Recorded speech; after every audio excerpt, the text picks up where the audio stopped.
This song's called Alice's Restaurant. It's about Alice and the restaurant. But Alice's Restaurant is not the name of the restaurant, that's just the name of the song. And that's why I call the song Alice's Restaurant.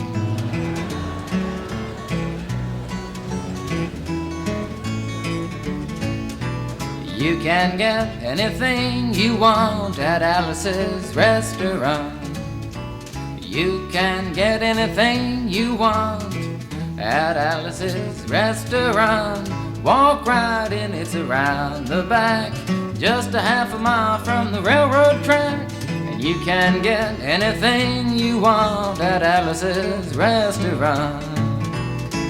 Now it all started 2 Thanksgivings ago. It was on 2 years ago on Thanksgiving when my friend and I went up to visit Alice at the restaurant. But Alice doesn't live in the restaurant. She lives in the church nearby the restaurant in the bell tower with her husband Ray and Facha the dog. And living in the bell tower like that, they got a lot of room downstairs where the pews used to be. And having all that room, seeing as how they took out all the pews, they decided that they didn't have to take out their garbage for a long time.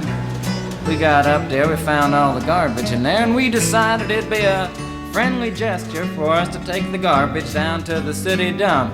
So we took the half a ton of garbage, put it in the back of a red VW microbus, took shovels and rakes and implements of destruction, and headed on toward the city dump. Well, we got there, and there's a big sign and a chain across the dump saying closed on Thanksgiving, and we had never heard of a dump closed on Thanksgiving before, and with tears in our eyes, we drove off into the sunset looking for another place to put the garbage. We didn't find one till we came to a side road, and off the side of the side road was another 15-foot cliff, and at the bottom of the cliff was another pile of garbage. And we decided that one big pile was better than 2 little piles, and rather than bring that one up, we decided to throw ours down. That's what we did. Drove back to the church, had a Thanksgiving dinner that couldn't be beat, went to sleep and didn't get up until the next morning when we got a phone call from Officer Obie. He said, "Kid, we found your name on an envelope at the bottom of a half a ton of garbage, and just wanted to know if you had any information about it." And I said, "Yes, sir, Officer Obie, I cannot tell a lie. I put that envelope under that garbage."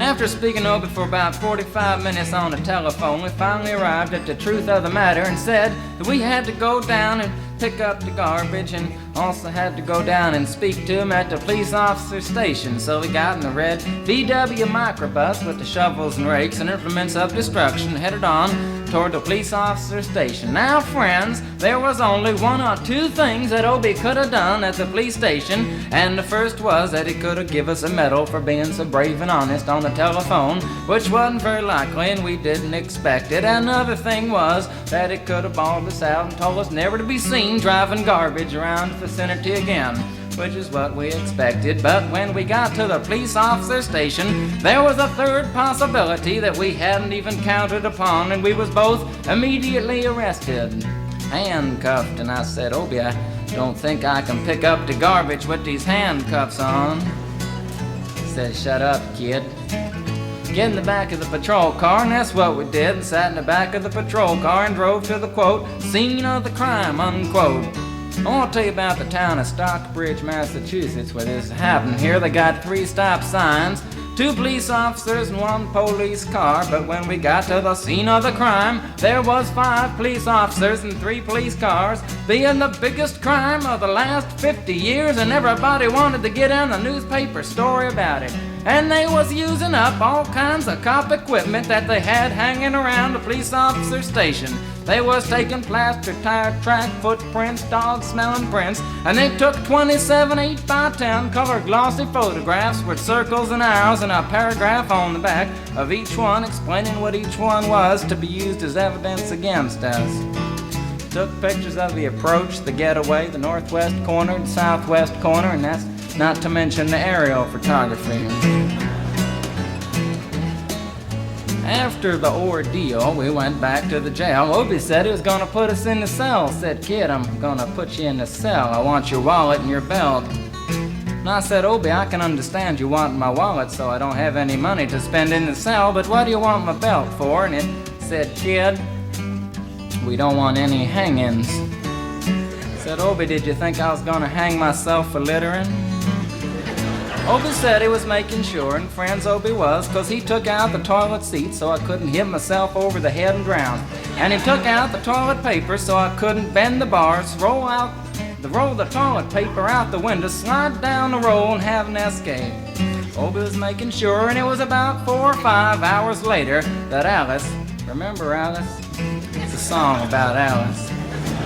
Alice came by and with a few nasty words to Obie on the side, bailed us out of jail. We went back to the church, had another Thanksgiving dinner that couldn't be beat, and didn't get up until the next morning when we all had to go to court. We walked in, sat down. Obie came in with the 27 8x10 colored glossy pictures with the circles and arrows and a paragraph on the back each one. Sat down. Man came in, said, all rise. We all stood up, and Obie stood up with the 27 8x10 colored glossy pictures, and the judge walked in, sat down with the seeing-eyed dog, and he sat down. We sat down. Obie looked at the seeing-eyed dog. Then the 27 8x10 colored glossy pictures with the circles and arrows and a paragraph on the back of each one, and looked at the seeing-eyed dog. And then at the 27 8x10 colored glossy pictures with the circles and arrows and a paragraph on the back of each one, and began to cry, 'cause Obie came to the realization that it was a typical case of American blind justice and there wasn't nothing he could do about it. And the judge wasn't gonna look at the 27 8x10 colored glossy pictures with the circles and arrows and a paragraph on the back of each one explaining what each one was to be used as evidence against us. And we was fined $50 and had to pick up the garbage in the snow, but that's not what I came to tell you about. Came to talk about the draft. We got a building down New York City, it's called Whitehall Street, where you walk in and you get injected, inspected, detected, infected, neglected, and selected.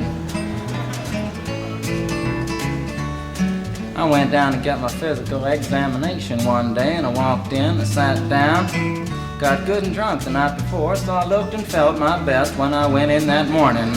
'Cause I wanted to look like the all-American kid from New York City. Man, I wanted to feel like I wanted to be the all-American kid from New York, and I walked in, sat down, I was hung down, brung down, hung up, and all kinds of mean, nasty, ugly things. And I walked in, I sat down, they gave me a piece of paper, said, kid, see the psychiatrist, room 604. And I went up there, I said, shrink, I want to kill. I mean, I want to kill. I want to see blood and gore and guts and veins in my teeth. Eat dead, burnt bodies. I mean, kill. Kill! Kill! Kill! And I started jumping up and down, yelling, kill! Kill! And it started jumping up and down with me, and we was both jumping up and down, yelling, kill! Kill! And the sergeant came over, pinned the medal on me, set me down the hall, said, you're our boy. And you feel too good about it. Proceeded on down the hall, getting more injections, inspections, detections, neglections, and all kinds of stuff that they was doing to me at the thing there. And I was there for 2 hours, 3 hours, 4 hours. I was there for a long time, going through all kinds of mean, nasty, ugly things, and I was just having a tough time there. And they was inspecting, injecting every single part of me, and they wasn't leaving no part untouched. Proceeded through, and when I finally came to see the very last man, I walked in, sat down after a whole big thing there, and I walked up and said, what do you want? He said, kid, we only got one question. Have you ever been arrested? And I proceeded to tell him the story of Alice's restaurant, Massacree, with full orchestration and 5-part harmony and stuff like that, and then all the phenomena. Stopped me right there and said, kid, did you ever go to court? I proceeded to tell him the story of the 27 8x10 colored glossy pictures with the circles and arrows and a paragraph on the back of each one that stopped me right there and said, "Kid, I want you to go over and sit down on that bench that says Group W. Now, kid."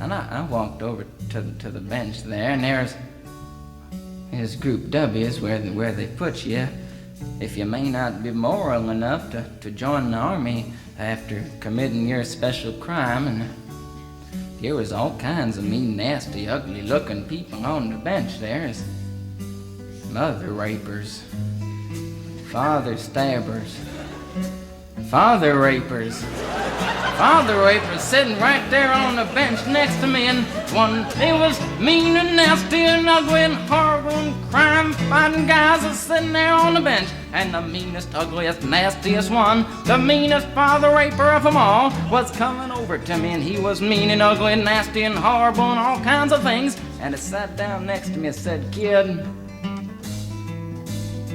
what'd you get?"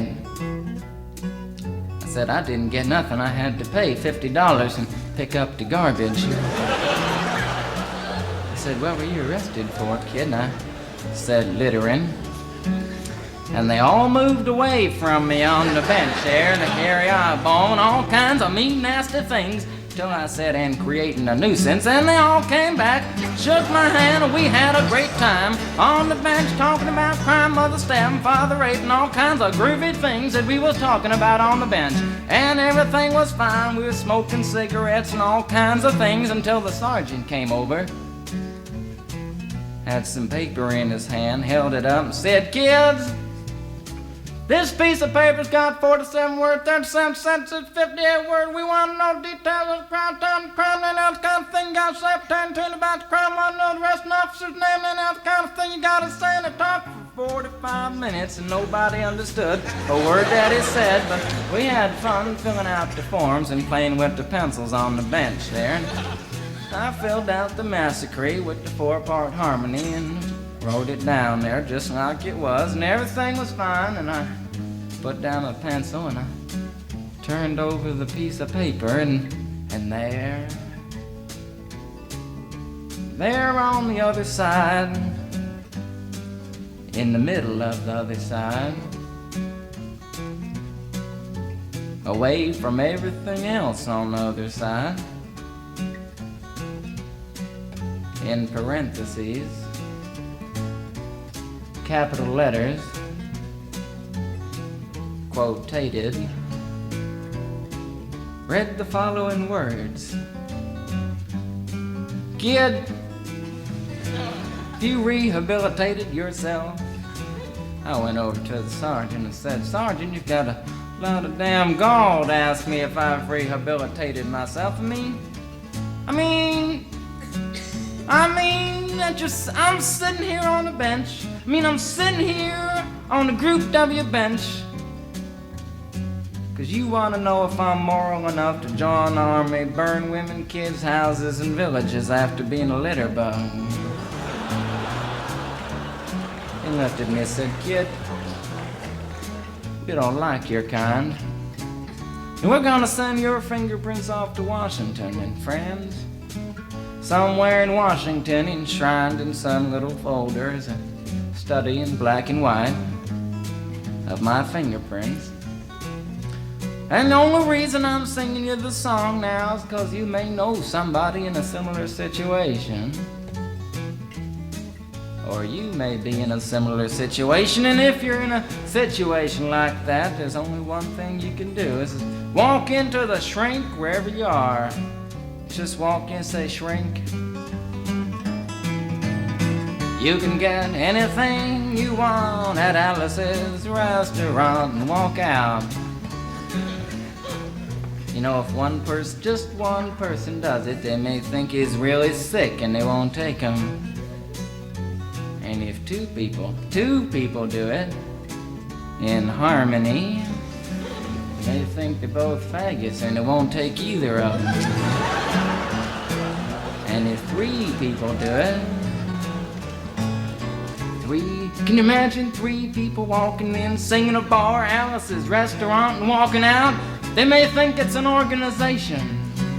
And can you imagine 50 people a day? I said 50 people a day walking in, singing a bar, Alice's restaurant, and walking out. And friends, they may think it's a movement. And that's what it is. The Alice's Restaurant Anti-Massacree movement. And all you gotta do to join is to sing it the next time it comes around on the guitar with feeling. So we'll wait till it comes around on the guitar here. Sing it when it does.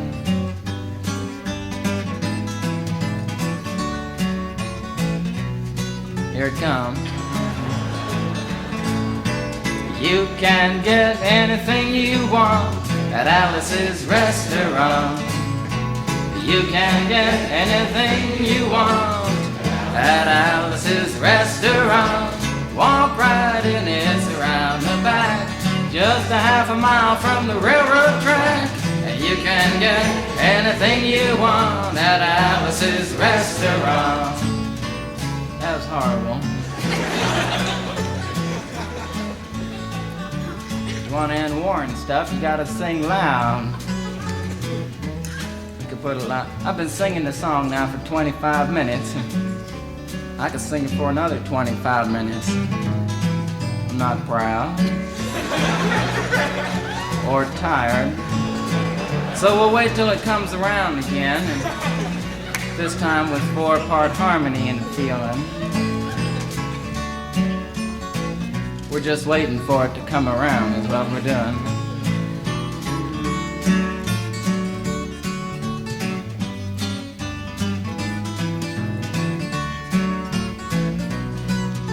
All right now. You can get anything you want at Alice's restaurant. Excepting Alice, you can get anything you want at Alice's restaurant. So walk right in, it's around the back, just a half a mile from the railroad track. And you can get anything you want at Alice's restaurant. Da da da da da da da. At Alice's